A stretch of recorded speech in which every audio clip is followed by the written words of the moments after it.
solidarité, engagement, bénévolat, radio fidélité au cœur des assos.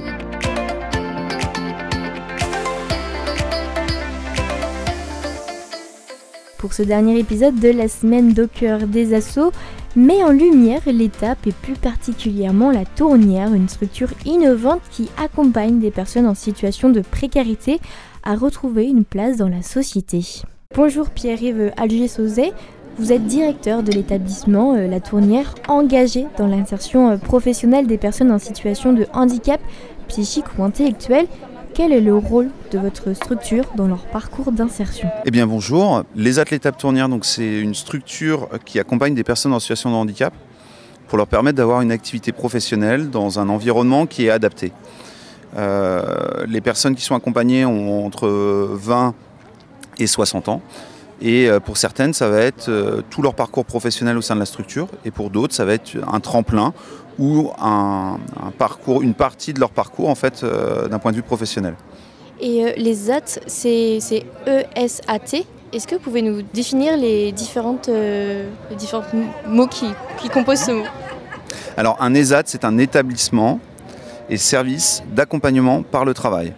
Donc c'est une structure en fait qui permet à une personne en situation de handicap qui a une RQTH, reconnaissance qualité travailleur en situation de handicap, et une orientation vers ce type de structure, de pouvoir bénéficier à la fois d'une activité professionnelle et d'un soutien médico-social. C'est là la différence avec une entreprise dite classique, c'est qu'on permet effectivement d'avoir un accompagnement qui est adapté, un rythme qui est aussi adapté, pour que le travail soit pleinement accessible en autonomie pour la personne. Après, on va avoir différents ateliers. Donc, on va avoir un atelier sur de la sous-traitance industrielle, un atelier sur des espaces verts, où on va faire des prestations à l'extérieur, majoritairement dans des entreprises. Un atelier où on va faire de l'hygiène, entretien des locaux, où là, on va nettoyer en fait des salles communales, des espaces collectifs d'entreprise. Et puis, enfin, on va avoir une activité de blanchisserie industrielle, où on va traiter à la fois du vêtement de travail pour des entreprises, mais également du linge technique pour des écoles ou du linge éponge, drap pour des foyers ou des structures collectives. Une entreprise, on va dire, dite normale, peut vous contacter en disant nous on a besoin d'un de vos services pour par exemple faire le ménage ou pour laver des vêtements de textile. Alors tout à fait, une structure en fait entreprise milieu ordinaire peut, dans le cadre de son obligation d'emploi, soit recruter directement des personnes en situation de handicap, ou soit travailler avec une structure ESAT ou entreprise adaptée pour pouvoir satisfaire pour partie à son obligation d'emploi.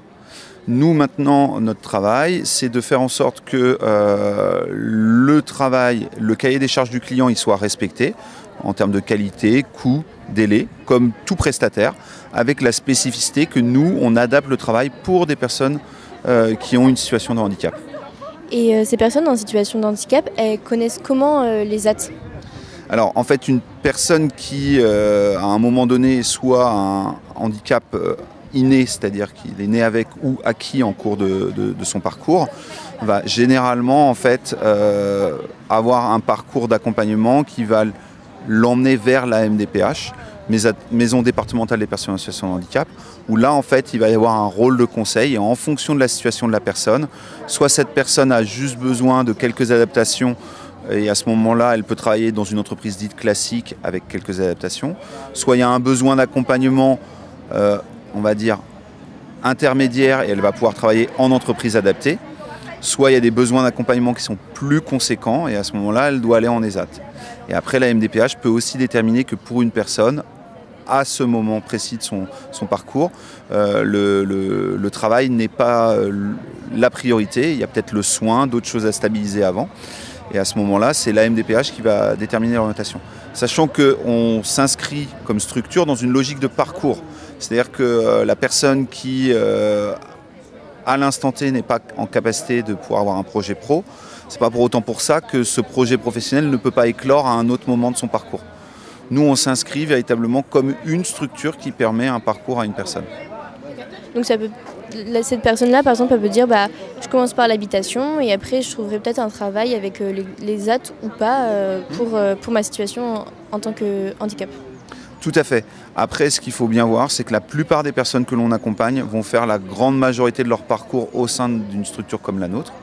Après, pour certaines des personnes que l'on accompagne, parce qu'elles en ont le souhait et les capacités, elles vont pouvoir aller effectivement tester le milieu ordinaire, soit avec le dispositif du ODES, où là on expérimente sur une journée une situation professionnelle, soit avec des principes de stage, donc il y a les PMSMP, là, les périodes de mise en situation professionnelle, ou alors sur des principes de détachement, voire de temps partagé, parce que maintenant les ESAT, depuis quelques années maintenant, ont la possibilité d'offrir un temps partagé entre ESAT et milieu ordinaire.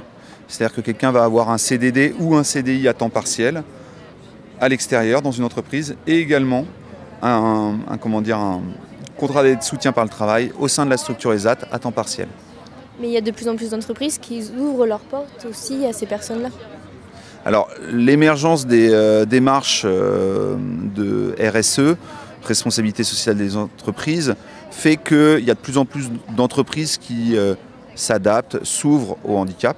Pour autant, l'une des difficultés que l'on rencontre, c'est de réussir à ce que le handicap soit pleinement accepté et durablement, que l'adaptation du poste soit durable pour que la personne puisse avoir son parcours professionnel au sein d'une structure à l'extérieur.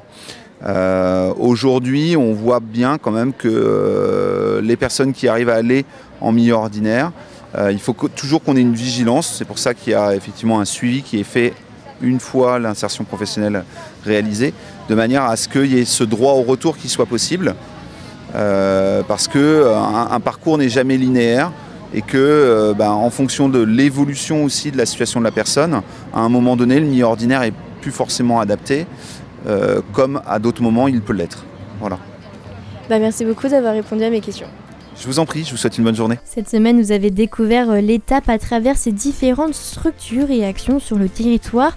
On se retrouve dès lundi pour une nouvelle immersion dans le monde associatif de la Loire-Atlantique.